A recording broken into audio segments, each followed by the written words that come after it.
കൊണ്ടുപോയിട്ട് ഫലമില്ല. പേ ഇളകിയ പിന്നെ മരണം ഉറപ്പാ. എന്നാലും അവന്റെ ഒരു മനസ്സമാധാനത്തിന് വേണ്ടി മറ്റെന്തെങ്കിലും രോഗമാണെങ്കിൽ എങ്ങനെയെങ്കിലും കൊണ്ടുപോവാ. ഇതവന്റെ നഖം കൊണ്ടാ മതി, അപ്പ പകരും.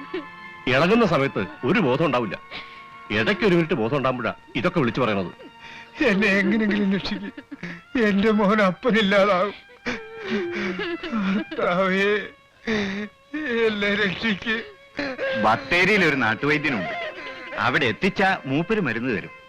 മരുന്ന് കൊടുക്കാൻ പറ്റിയ ആള് രക്ഷപ്പെടും. പക്ഷേ അവിടം വരെ എങ്ങനെ കൊണ്ടുപോയി രക്ഷപ്പെടുവോ എന്ന് പറഞ്ഞു കേട്ടിട്ടുണ്ട്. പറഞ്ഞു കേൾക്കലേ ഉണ്ടാവുള്ളൂ. അതൊക്കെ ശരി, പക്ഷെ ആര് കൊണ്ടുപോകും? ഞാൻ കൊണ്ടുപോവാ. കൊച്ചുമനാലി വണ്ടി ഇറക്ക്.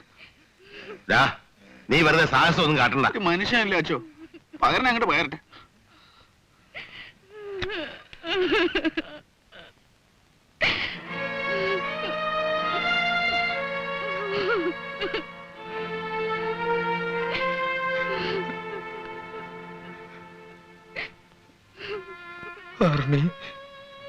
മാപ്പ്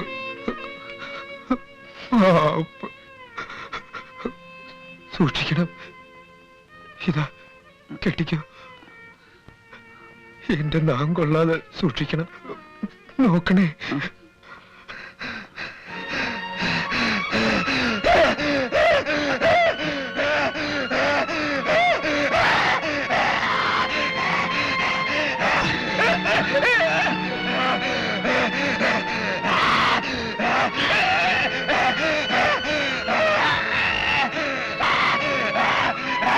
ഒരു തോർത്തോണ്ടാ